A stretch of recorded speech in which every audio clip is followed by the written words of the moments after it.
All right, so as I say, describing data, chapter 3. Data sets are like people.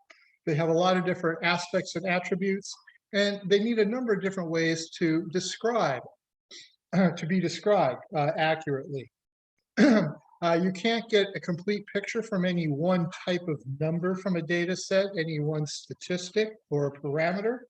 It's really a big picture sort of thing. So I'll begin with the basics.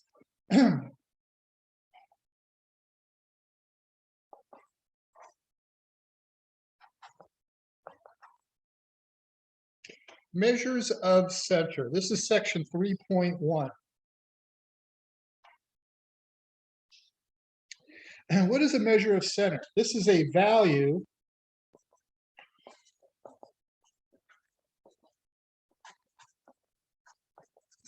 that in some fashion or other represent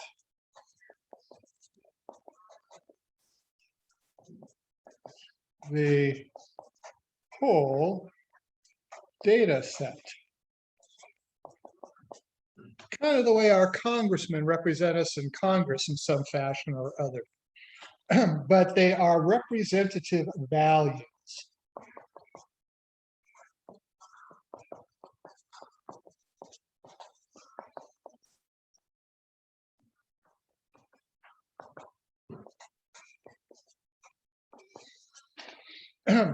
And it's a very important component is to be able to have a way to represent large sets of numbers, large data sets. If you wanted to talk about a large data set, you really do not want to talk about every single number individually. What you really want is some way to summarize or reference the entire data set in a meaningful way. So that's why we say they are representative values, these measures of center. And there are a number of them. Some of them get used more often than others. Some of them are kind of still being discussed, I think, where they are in our text, because they have been historically, before we've had the technology to do more sophisticated calculations like we do today. So let me go ahead and list our measures of center. I'm going to give you a definition. I'm going to give you notation. I'm going to give you a formula or formulas. Now, what's really important to understand is while I will be giving you a couple of formulas throughout this process, and we may even use the formulas here informally during our lectures. For the most part, our calculators do the heavy lifting. The formulas are kind of useless if your data sets are tens, 20s, or hundreds, or even thousands of numbers. Really doesn't matter. If you remember a formula or not, you need the help of a calculating device. So I'm going to start with the most popular, if you will, the most common in some sense, in the sense that this is a measure of center that people actually have a fair amount of experience with. We have what we call the mean. Specifically, it's the arithmetic mean. There's a couple of different flavors of mean, but I just refer to it as the mean. You guys know it as an average. If you've ever taken an average of a set of numbers back in school at some point in time, you've been working with the mean. So the mean, basically we sum the numbers and then we divide by the number of numbers.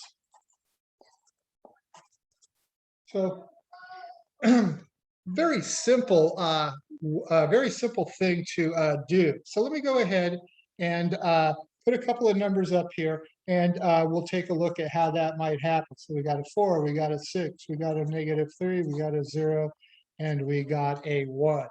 I have 1, 2, 3, 4, 5 numbers. I'll use little n here. So the mean, just so we're all on the same page, 4 plus 6 plus a negative 3 plus 0 plus 1 divided by 5. 4 plus 6 is 10, minus 3 is 7, plus 0 is still 7, plus 1 is 8. So we have 8/5 or 1.4. Oh, sorry, 1.6, my bad. So in this case, the mean of that set of numbers is equal to 1.6. So the formula itself is actually easy to use. The problem comes is when you've got a whole bunch of numbers. I mean, 5 numbers, numbers like this, no big deal. But if I had a whole bunch of numbers, it might be another story. So the mean, or most people call it the average, but I never will, is literally that sum of numbers divided by the number of numbers. Now, let me talk a little bit about the formula, because the formula introduces some important notation and an important differentiation in the way we notate and think about data. So let's see. No, you go away. Let me talk just a little bit about summation notation.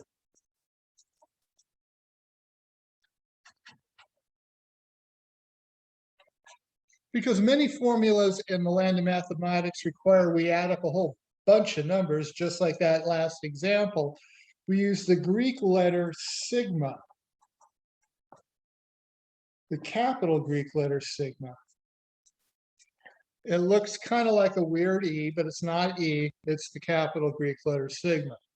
As I like to say, all we do is add, subtract, multiply, divide, take the odd square root this semester, but sometimes we have to use Greek letters to notate our task. So now I can go ahead and lay out what we call the sample mean. The sample mean, we have special notation. It's X bar. That's exactly how we say it, X bar. And X are the data elements or values. The mean, X bar, is equal to the sum of the X's divided by N, where N is the number of values.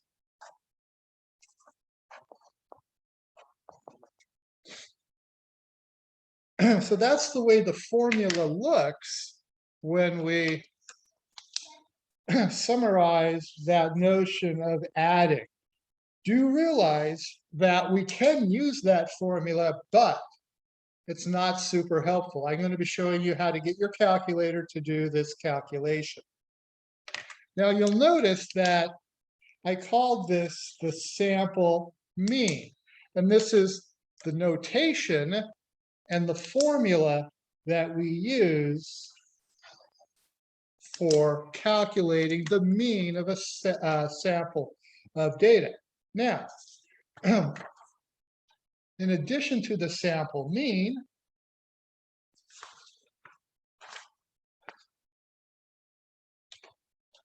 we have the population mean.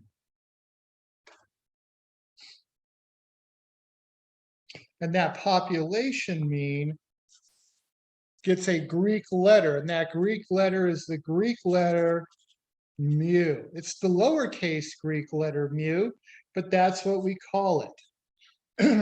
And in this case, X are our data values again.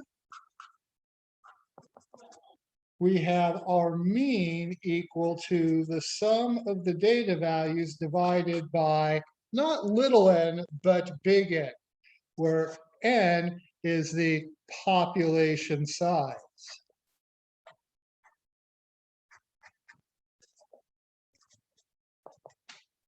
And an important notion about keeping things straight is to realize that we have sample statistics. So a sample statistic is X bar. We have population parameters.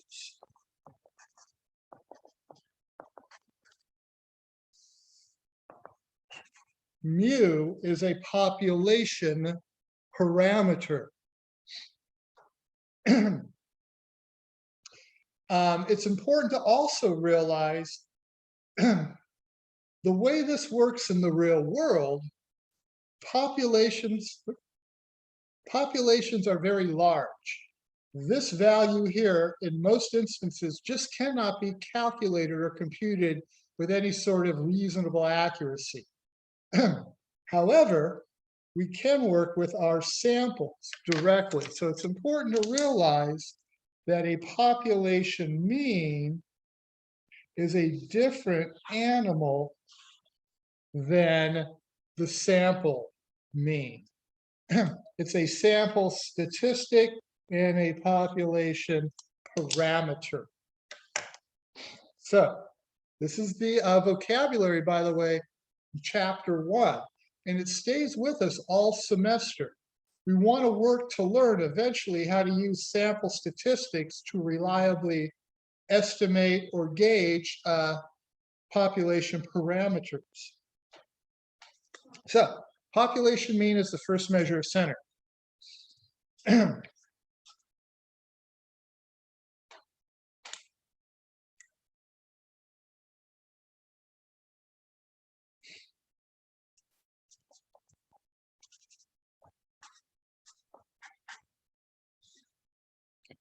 Next up is the median.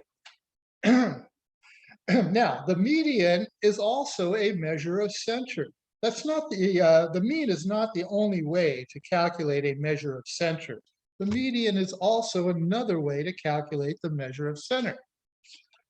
Basically, half the data points are higher and half are lower. So when it comes to the number of numbers, let me give you an example. I'm going to give you a sample that has the values already in order. If I put my data values in order, there is a definite middle number, at least in this data set. And I got another example in just a moment. So in this particular data set, about half are bigger, about half are smaller or lesser than that particular value. So in this particular case, the median is equal to 16. There is special notation, but I don't bother to employ it. It is just not used that widely. This one is an easy example because there are an odd number of numbers. In this case, n is odd. Here's n equals 5. It's an odd number of numbers. Sometimes we have an even number of numbers in our data set. What happens in that case?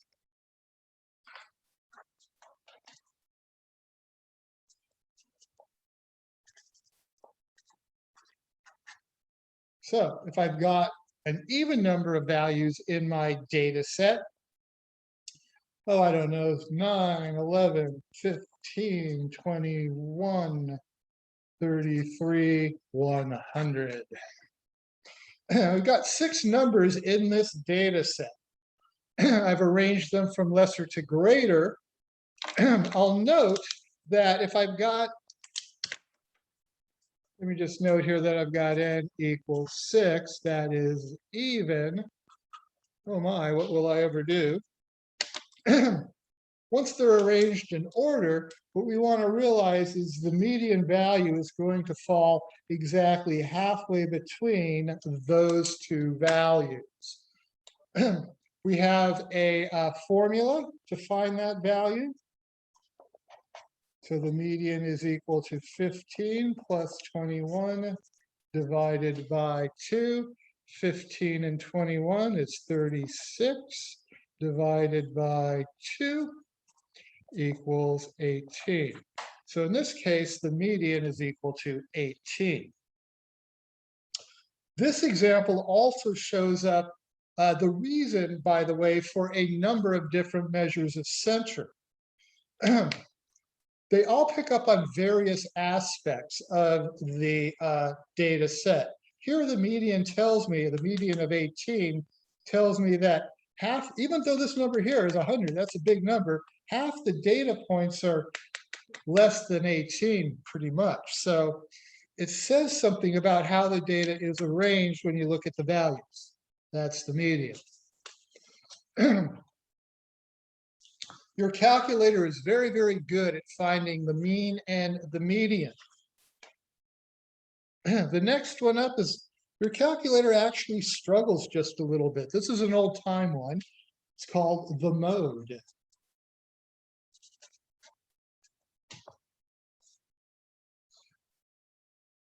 And the mode is the data value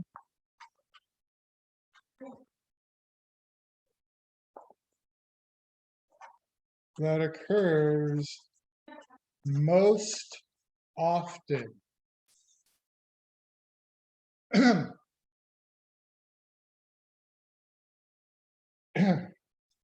In case of a tie,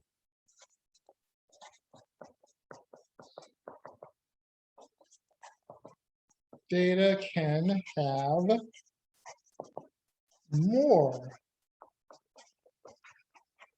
than one mode. We used to spend a lot more time with the mode than we do these days, and that was really because it was a very easy thing to calculate or to discover, if you will. There's really no calculation involved per se, but it was a very easy thing to do.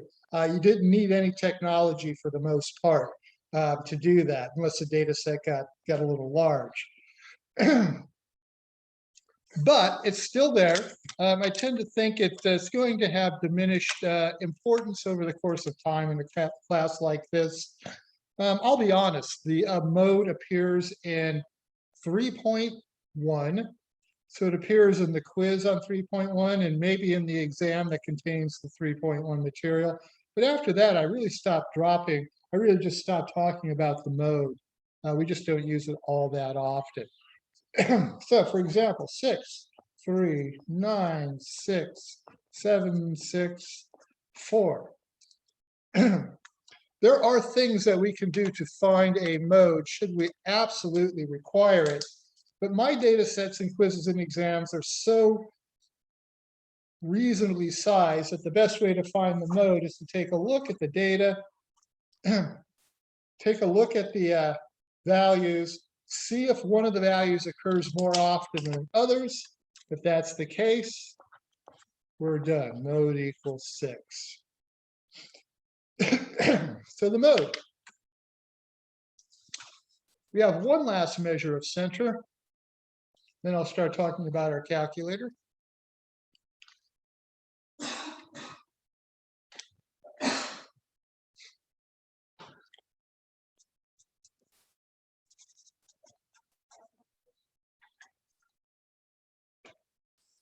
We have the mid-range. Excuse me.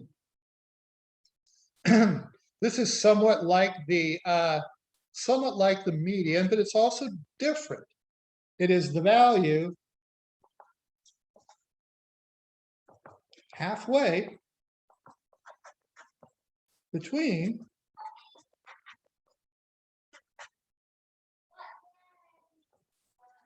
the minimum and maximum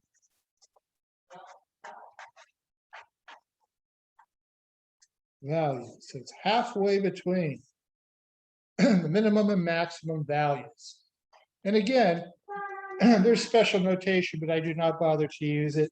There is no difference, by the way, for formulas between the sample and the population. The only place we really make that big difference in this chapter, or section, I should say, is for the mean. So, high plus low divided by 2. Sometimes you see it as min plus max divided by 2. We actually need this formula.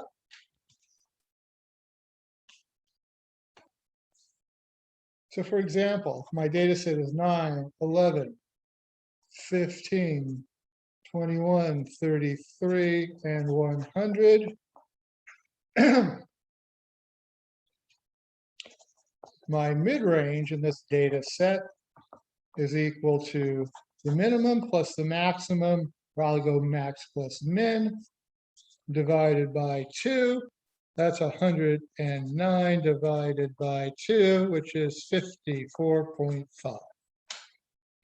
So the mid-range there is 54.5. And you can see that the mid-range gave you a completely different picture from this data set than the median did. I'll remind you that the median for that data set was equal to 18, while the mid-range was equal to 54.5.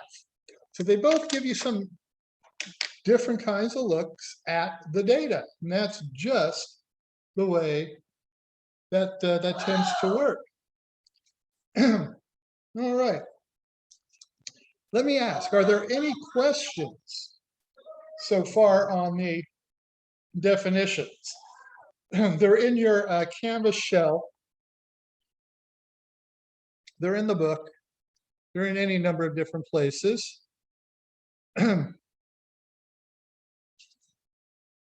So what I want to do now, one last thing before I reach for my calculator, is I want to talk about rounding and presentation.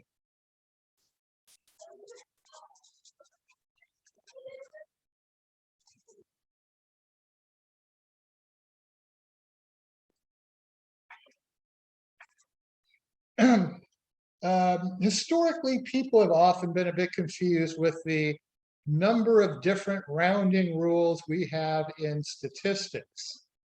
You would think that rounding a number is a straightforward consideration, but it really truly is not. There's a lot of detail involved, and I won't bother to belabor that point.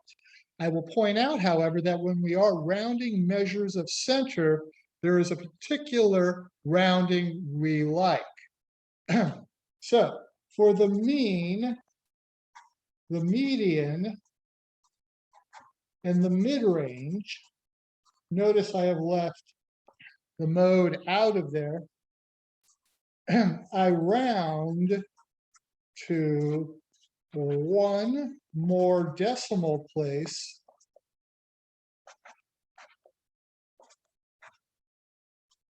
than the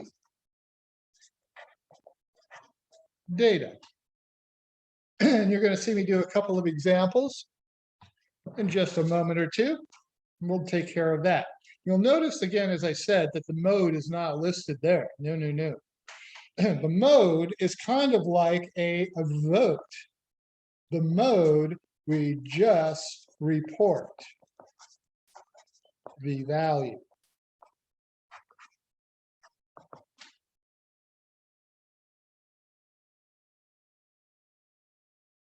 So that's our rounding. We also have some important detail on presentation. Presenting data is very important in the land of statistics. So when we present our data, we want to use the following for our presentation. I'll be stressing this in all my examples. We want to use the correct notation, whatever that might be, equals. We want to round the value correctly, and then we want the appropriate units. What are we measuring? Are we measuring time in seconds? Are we measuring distance in miles? Are we measuring weight in pounds? What are we doing? So when we present, this is the way we want our presentation to look. So, questions? I see nothing in the chat, so I'm going to go ahead and put an example up here. I had one example to go, but I think I'm going to wait and save that and start from a different standpoint.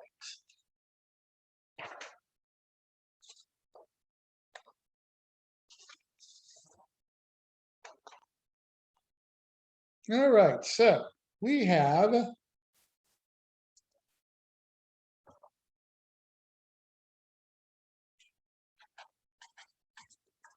I'm going to do an example with vehicle speeds in miles per hour. We have a random sample,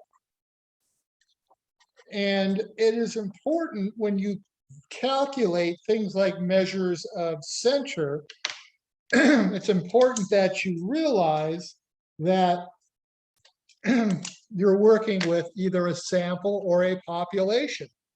So far, the equations are exactly the same, but eventually, sometimes the equations are going to be different between the sample and the population. Furthermore, there's notational differences. Often you're using the sample data to try to estimate or infer the population data. So we have a random sample of vehicle speeds in miles per hour. So let's see, maybe it's a freeway, maybe not. 46, 54, 61, 39, 27, 84. All right, that's enough to start. That's 1, 2, 3, 4, 5, 6. Good, I have some rounding. So I am going to go ahead and find all the measures of center we just got done talking about. And then we'll take a look at another example. So that's going to be my data set. I'm going to refer back to that, but I'm going to go ahead now and share my screen and take a look at my calculator. There's Mr. Calculator. Hello. All right. So let's talk a little bit about how we use this calculator. This is really my first detailed discussion with this group.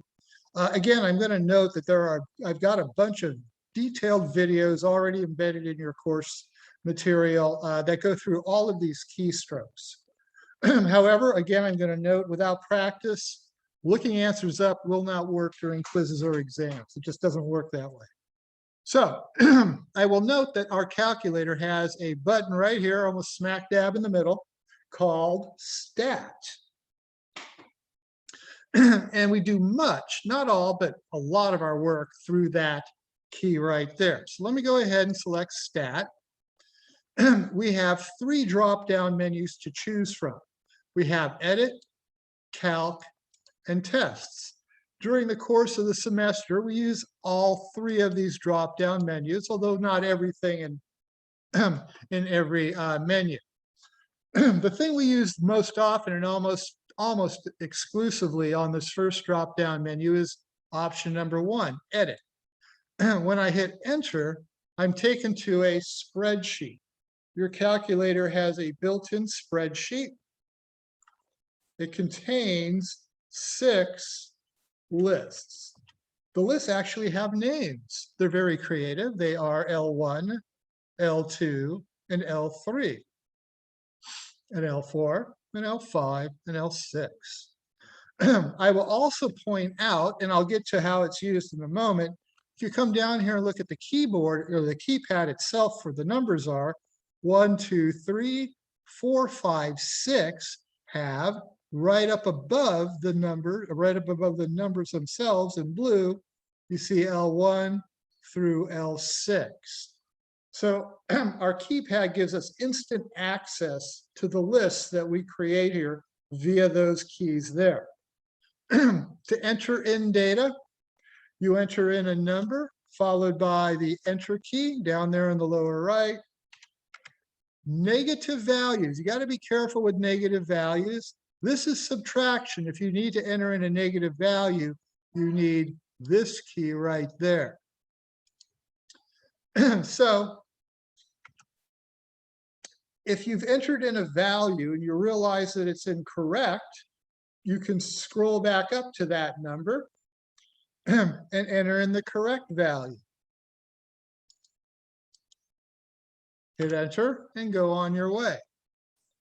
Sometimes we work with multiple lists. The arrow keys enable us to scroll between the lists. Those are the left and right arrow keys. The up and down arrow keys enable us to actually scroll not just down through the numbers, but up into the list area, which actually is quite useful. This spreadsheet works in many ways, many ways, like the spreadsheet in something like Excel. So we can put formulas up there, a number of different formulas. So there we go. Now, if you need to clear a list, you need to highlight, you need to clear a whole list, you need to highlight the L1 and hit the clear key right here, followed by enter. Did you throw up again?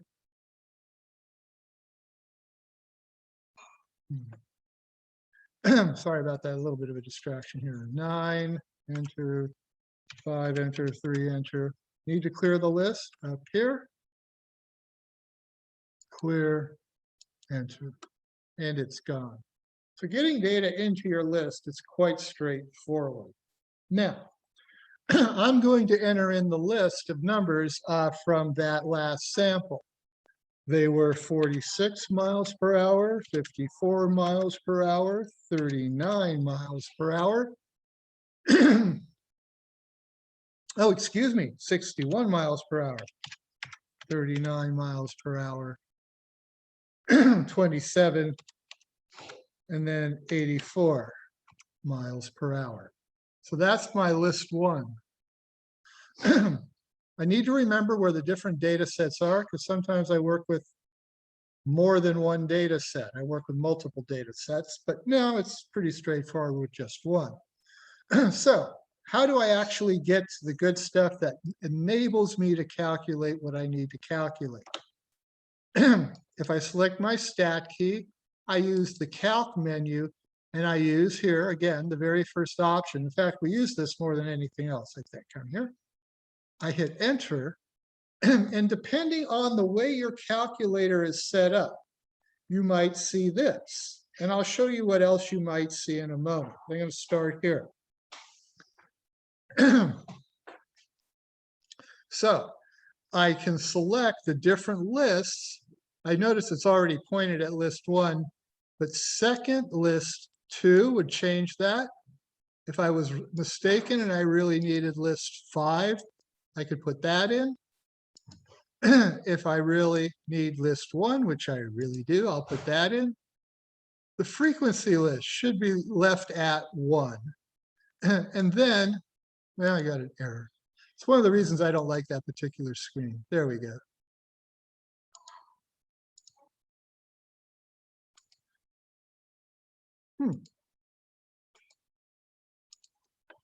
I'm not a big fan of the screen. Let me show you what I usually do. Let me quit that.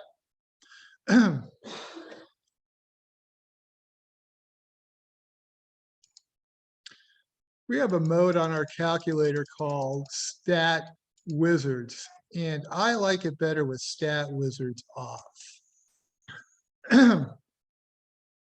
So I've turned it off. Second quit. Now when I go Stat, Calculate, one variable stats, this is what I see, and I'll wager a lot of you see that too. So all I really need to do is point it at second list 1 and hit enter. And once I do that, I get the screens that I see. Couple of things about what you might see here. There's an awful lot of numbers on that screen. Do we need all of them? No.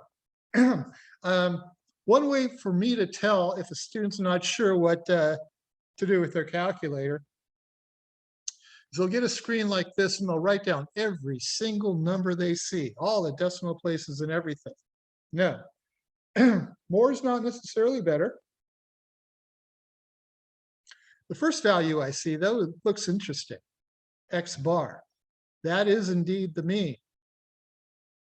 Now I notice I've got a whole bunch of decimal places, and I'm going to write down what all of this looks like in just a moment. But I want to come down here. I see the down arrow. There's more down here. There's a second screen, so to speak. We saw some of this on the first screen. Depends on which model you have, how much you see on your screens, by the way. My sample size is n equals 6. The minimum value is 27. Q1, which I'll talk about eventually, not tonight, was 39. MED is short for median. That's our median value. Our median was 50, and our maximum was 84. So the values that I need for three of my measures of center, well, for two of my measures of center are pulled directly off of the output from this operation. I've got my mean and I've got my median. I'll note what they are in just a moment. So the other thing I need to note is that I have a minimum and a maximum value. I need these values to calculate the mid-range. So I'm going to jump back over to my data set. I'm going to stop sharing my screen.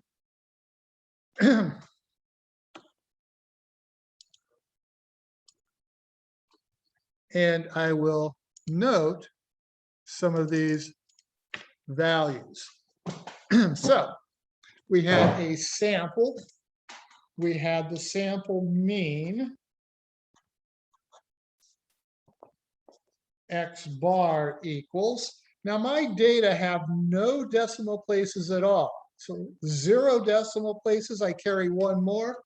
So that's 51.8 miles per hour.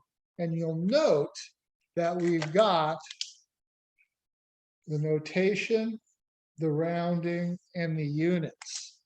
That's the format I was speaking of. The median.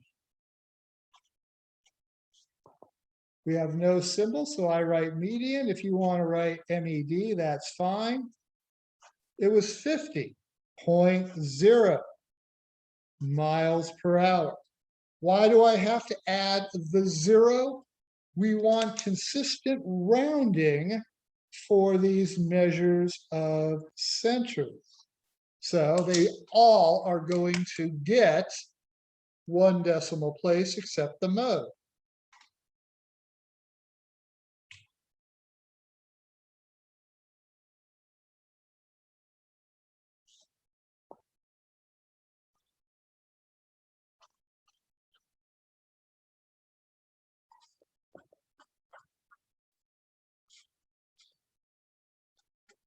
So 27 plus 84 divided by 2. I have no idea what that is off the top of my head. I guess I could probably get there. 55.5.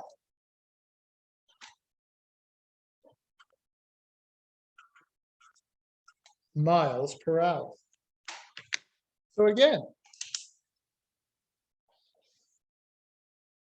the item being measured, the correctly rounded value, and the units that we're measuring. So there we go. Now, what about the mode? The lowly mode.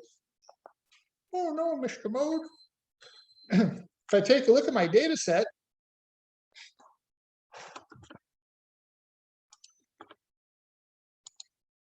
look at that data set.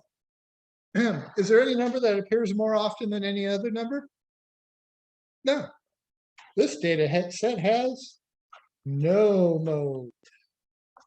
Yeah, a data set can have no mode. No one won the election.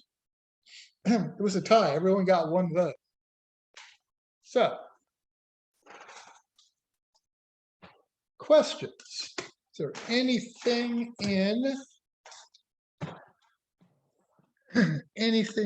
the chat? No, nothing's in the chat. So let me come back to my calculator, share my screen again. So once you have that in your calculator, a couple of things, and I'm just going to show you them tonight. I'm going to stress them more tomorrow night. You want to get rid of your data? It's gone. Let's see. Let me turn my stat wizard back on and see what happens. It always frustrates me the way it works. So let's try that again.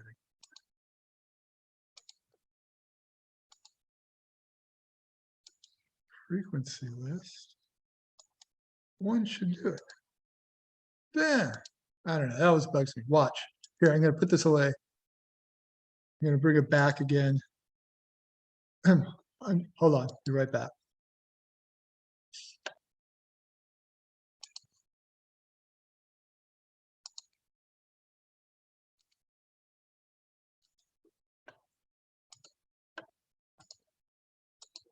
If this doesn't work this time, I don't know. I'll try it later. Anyway, you want that frequency list set at 1. Once it gets buggered up, it's very hard for it to get messed up. So in any case, your calculator is going to be able to do all this good work for you. There is one other topic in this section that I did not talk about, and that is grouped data. I'm going to talk about that separately, probably on Thursday. That's right at the very end of your problem set, I believe. But at the end of the day, your one variable stats is the operation you need. You need to be able to clear data out of your lists, and that's another very important operation. I go through that a couple of different places, a couple of different ways. And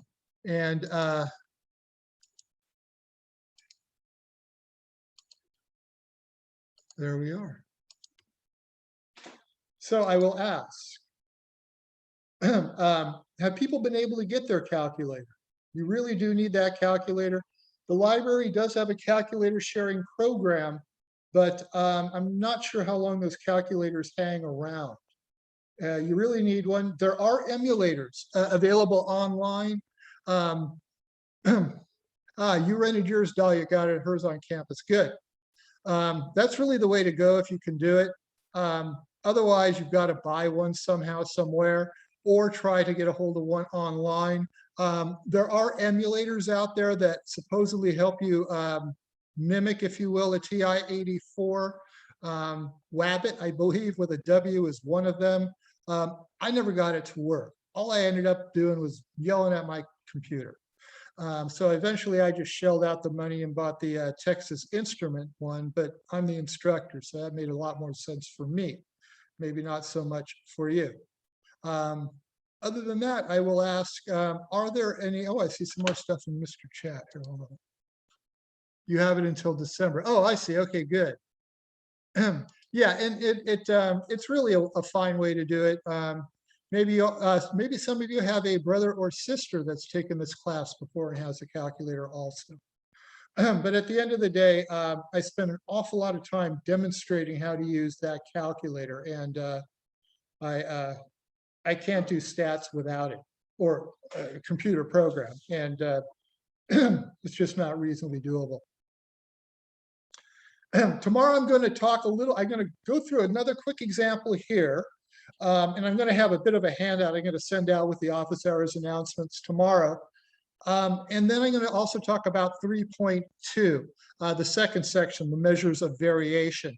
3.2 and 3.1 really go together, kind of like one big chapter.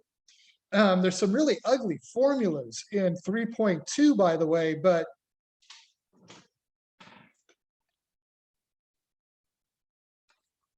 our calculator deals with them without any problem at all.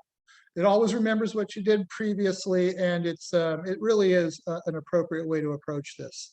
And I'll remind people, we went ahead and emphasize the fact that technology is an important component.